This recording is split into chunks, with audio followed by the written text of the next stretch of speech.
Casey, are you there? I am here. Hi, honey. Hi, how you doing? I'm okay. So today we're going to be going over more of the Daily Bible, which I know you've already read. Yay. Nobody else has, so I'm going to go ahead and corrupt their minds now. Awesome. All right. So today we're going over the prophet Hosea, not Isaiah, Hosea. Okay? He's a prophet, so obviously he's going to prophet some shit. So anyways, the main takeaway with Hosea is that God fucks with him really hard. Like hardcore fucking with him. Because the first thing that God makes Hosea do is to marry a hoe. He marries a hoe because apparently that's what God wanted. And it's supposed to symbolize somehow Israel sucking the dick of other gods. And I guess it symbolizes it in the fact that Hosea's wife is going to suck other dudes' dicks. We got demonetized in less than 2 minutes. So Hosea is successfully cucked. I mean, he's cuckolded so bad that he has to raise kids that are obviously not his own. I mean, there's one Asian kid, there's a Native American, hell, there's even a Neanderthal in there. What? Oh, yeah. Oh, my God. Hosea is then pissed drunk for the rest of his life, right? Because those kids are obviously not his. And so he names each one after disasters, like his life.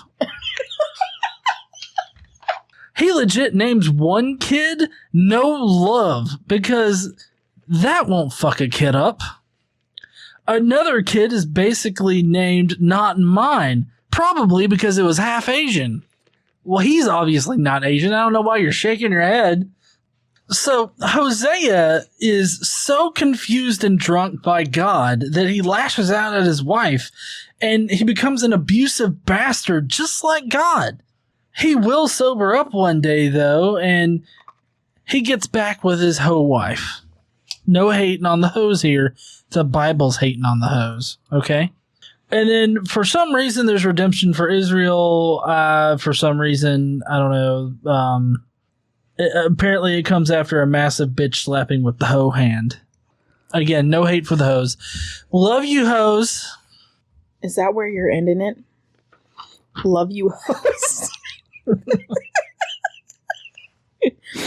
Oh, my God. We'll be back in a minute.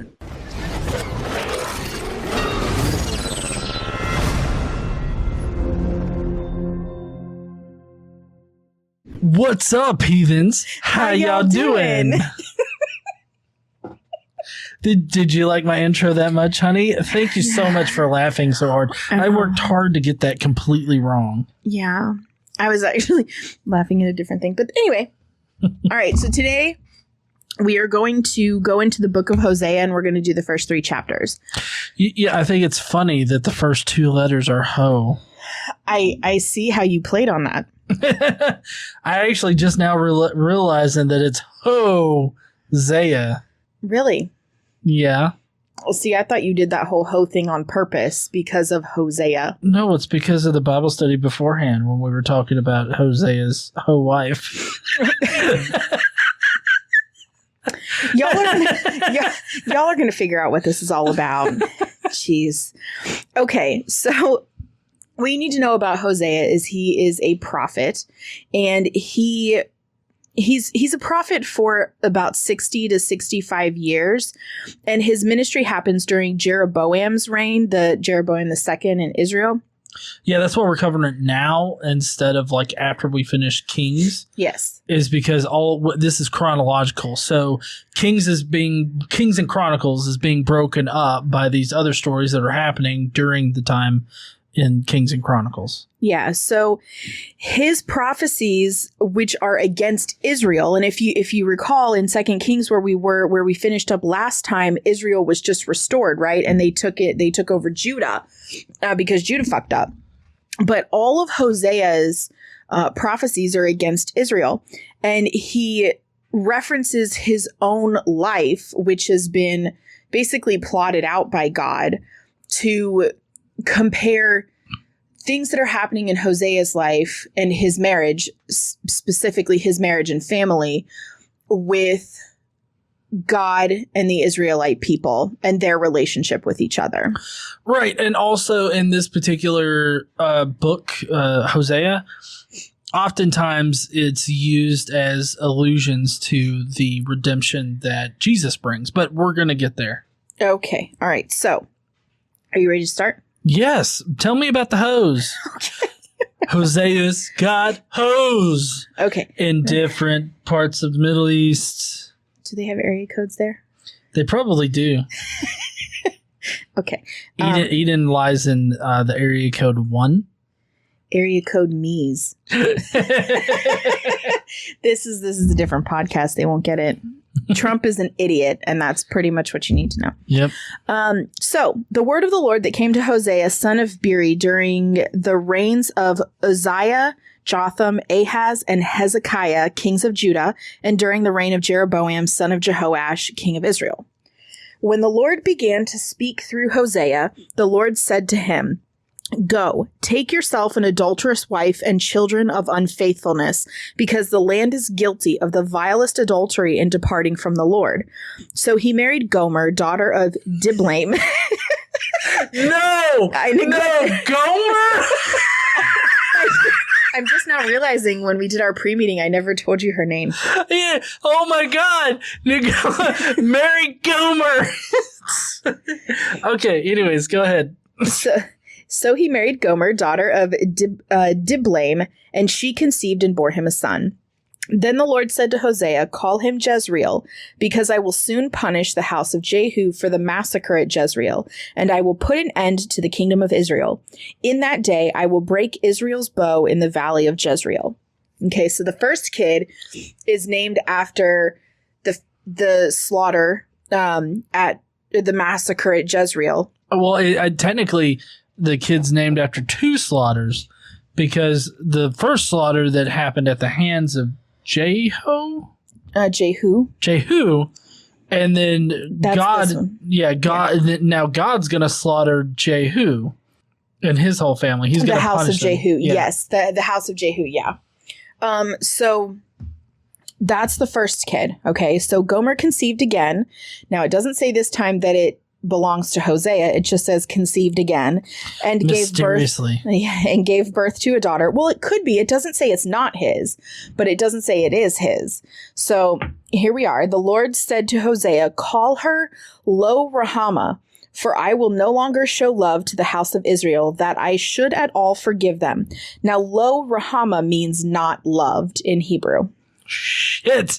You know what? That kid is going to grow up fucked. Yeah. So let's see. "Yet I will show love to the house of Judah, and I will save them, not by bow, sword, or battle, or by horses and horsemen, but by the Lord their God." After she had weaned Lo Rahama, Gomer had another son. Holy fuck, woman. Yeah. I mean, she is a hoe, so. Then the Lord said, "Call him Lo-Ami, for you are not my people, and I am not your God." And Lo-Ami means not my people. Oh, wow. I mean, that one definitely isn't his. That's probably the Neanderthal one. It doesn't say that anywhere in the Bible. Gomer, who the fuck did you fuck? I mean, look at this kid. Probably that's not mine. One's probably the milkman. Is the milkman a Neanderthal? I have no idea. It's so easy a caveman could do it. Oh, yeah. Are you talking about Gomer? We need to get off this hoe thing. Okay, so "Yet the Israelites will be like the sand on the seashore, which cannot be measured or counted. In the place where it was said to them, 'You are not my people,' they will be called sons of the living God. The people of Judah and the people of Israel will be reunited, and they will appoint one leader and will come up out of the land, for great will be the day of Jezreel. Say of your brothers, my people, and of your sisters, my loved one." So that's basically that last passage is the very beginning, that's part of the end of chapter 1 and part of chapter 2, the beginning of chapter 2. And it's basically showing that there's hope for the future. He's saying that Israel and Judah will eventually be reunited. and they will come together and they'll be loved and they'll be his people again and blah, blah, blah. So, but of course we have to have rebuking, right? So rebuke the fuck out of these bitches. So are you ready? Yeah. Okay, so this is Hosea prophesying. Prophesizing? Whatever. I don't know. Doing the prophecy thing. Okay, so rebuke your mother, rebuke her, for she is not my wife, and I am not her husband. Let her remove the adulterous look from her face and the unfaithfulness between her breasts. Otherwise, I will strip her naked and make her as bare as on the day she was born. I will make her like a desert, turn her into a parched land, and slay her with thirst. I will not show my love to her children, because they are the children of adultery. Their mother has been unfaithful and has conceived them in disgrace. She said, I will go after my lovers who give me my food and my water, my wool and my linen, my oil and my drink. Therefore, I will block her path with thorn bushes. I will wall her in so she cannot find her way. She will chase after her lovers, but not catch them. She will look for them, but not find them. Then she will say, I will go back to my husband as at first, for then I will be better off than now. She has not acknowledged that I was the one who gave her her grain, her new wine and oil, who lavished on her the silver and gold, for which they used for Baal. Okay, so this is interesting because they are using, Hosea is using language that applies to his wife, but also is applicable to Israel and God. Right, because Israel is the adulterous wife. Israel is Israel's the people who have left God to chase other gods, and when they figure out that chasing other gods is not going to do them good, they'll come back. Right, so that's what's being said here. Okay. Yeah. So we move on. Therefore, I will take away my grain when it ripens and my new wine when it is ready. I will take back my wool and my linen intended to cover her nakedness. So now I will expose her lewdness before the eyes of her lovers. No one will take her out of my hands. I will stop all her celebrations, her yearly festivals, her new moons, her Sabbath days, all her appointed feasts. I will ruin her vines and her fig trees, which she said were her pay from her lovers. I will make them a thicket, and wild animals will devour them. I will punish her for the days she burned incense to the Baals. She decked herself with rings and jewelry and went after her lovers, but me she forgot, declares the Lord. Who actually thinks that if you strip her naked in front of her lovers, they're not going to be interested? Well, so I think they just mean this applies more to Israel. Israel's going to be stripped down. Oh, I understand the point that's being made. Right. But I don't think that it works so well when comparing it to the hoe wife of Hosea. Well, I guess if... I was going to ask, why didn't Hosea have his hoe wife stoned? It seems like that's a pretty big violation of the law of Moses right there. Well, so God is the one who told him to marry this woman. So he knows that he's supposed to be married to her. I'm assuming that's why, is because this is the path that God chose for Hosea. Okay, so it's okay because God wrote him an exemption waiver? Yeah, he had to file the form in triplicate. Make sure you get Moses and Abraham to sign that shit. Yeah. Okay, so the next part we're going to go into, basically, it's going to talk about forgiveness and acceptance, and it's going to still use the same analogy here. Okay. Therefore, I am now going to allure her. I will lead her into the desert and speak tenderly to her. There I will give her back her vineyards and will make the valley of Achor a door of hope. There she will sing as in the days of her youth, and in the day she came up out of Egypt. In that day, declares the Lord, you will call me my husband. You will no longer call me my master. I will remove the names of the Baals from her lips. No longer will their names be invoked. In that day, I will make a covenant for them with the beasts of the field and the birds of the air and the creatures that move along the ground. Bow and sword and battle I will abolish from the land, so that all may lie down in safety. So I will betroth you to me forever, and I will betroth you in righteousness and justice, in love and in compassion. I will betroth you in faithfulness, and you will acknowledge the Lord. In that day I will respond, declares the Lord. I will respond to the skies, and they will respond to the earth, and the earth will respond to the grain, the new wine and oil, and they will respond to Jezreel. I will plant her for myself in the land. I will show my love to the one I called not my loved one. I will say to those called, not my people, you are my people, and they will say, you are my God. So this whole section here basically is Hosea, providing a prophecy from God that says there will be forgiveness and acceptance, but also it's kind of interesting because it makes it seem like removing Baal and any other god from their lips, from their presence, would be so easy. He says he's going to remove it. So why hasn't he in the past? It doesn't seem like it's going to be a choice. Right. So I wonder if it's not a choice here, why? And he just does it. Why didn't he do it a long time ago? I don't know. Perhaps, I'm not sure. I mean, I am seeing a little bit of a connection because he's talking about leading Israel out into the desert. Yes. It says to sort of rekindle. Yes, it says, I will lead her into the desert and speak tenderly to her. Then a little lower down, it says, there she will sing as in the days of her youth, as in the day she came up out of Egypt. Right. So,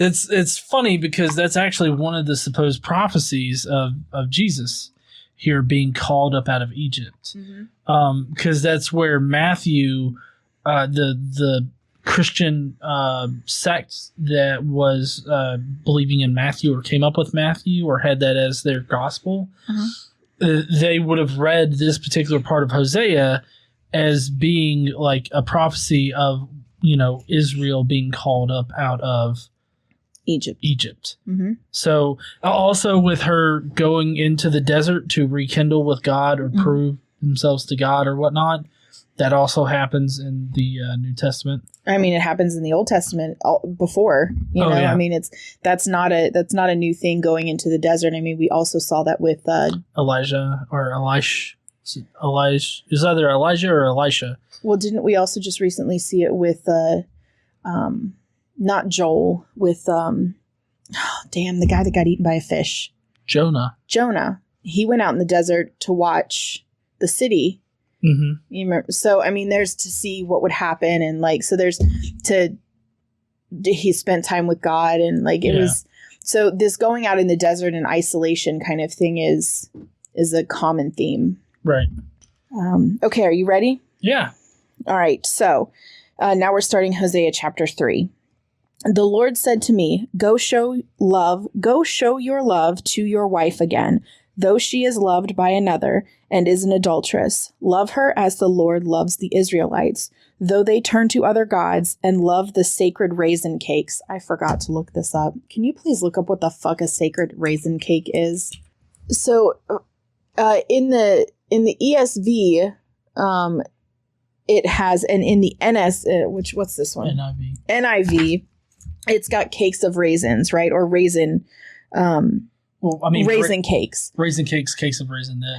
Yes, sacred raisin cakes or love cakes of raisins. So at one point it was translated to mean to love the worship of other gods. So the words have actually been changed. So in the KJV, it says, then the Lord said unto me, go yet, love a woman beloved of her friend, yet an adulteress, according to the love of the Lord toward the children of Israel, who look to other gods and love flagons of wine.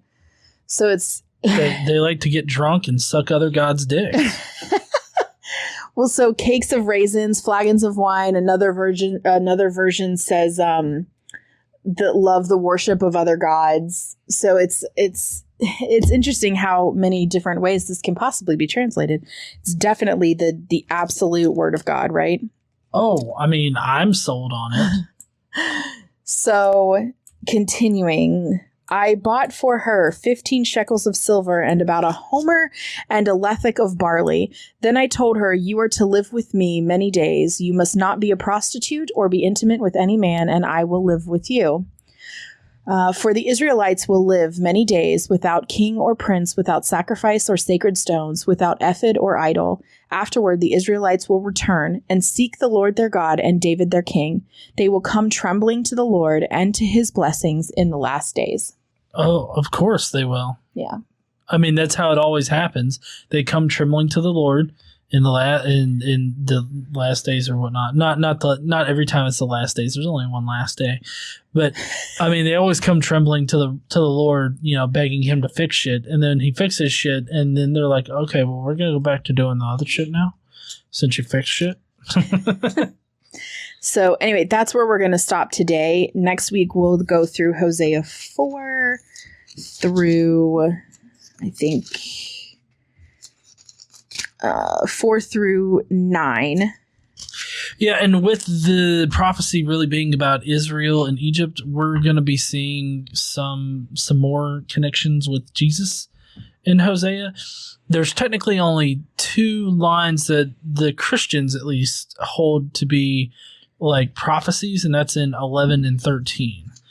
But still, they were obviously looking to the Old Testament to generate information about Jesus, so yeah, we're probably going to see a lot more. Yeah, and in the next 3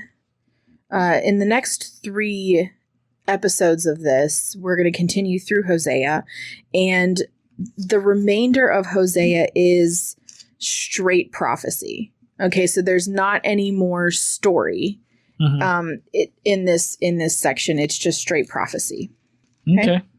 Next time, do you want to see? We're going to talk about the charges against Israel, the sins of the priest, adultery of idolatry. Mm-hmm. There's going to be a pronounced judgment. Oh. And Israel, of course, is going to express repentance, as they always do, but it's short-lived because Israel is wicked. Fuck them. Right? There's going to be foreign relations, which we know is a no bueno. There's going to be censure for calf idols. We're still not there. Okay, hold on. We're going to talk some about their punishment. And then that's what we're going to go through next week. Okay. Mm-hmm. Sounds awesome. Yeah. All right, so if you guys want to learn more about Hosea and his hoe, then tune in next week. Don't forget to stand up and use your voice. Bye, heathens. Bye, y'all.